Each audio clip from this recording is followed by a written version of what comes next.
Ja tänään aukeaa tämä My Little Pony jutskahummeli.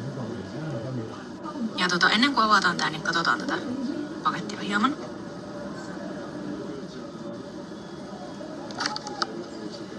Ja täällä on 7, mitä sä voit saada.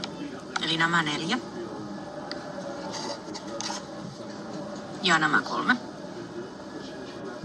Ja jos mun Insta on tuttu, niin mä oon sinne jo postannut, että mikä täältä tulee, joten se ei ole sinällään yllätys niille, ketkä on sen siellä nähnyt. Mutta joka tapauksessa löpinät sikseen ja avataan tämä. Ei ollut minkäännäköistä lippulappusta. Ja tässä on tää poni, mikä sieltä tuli.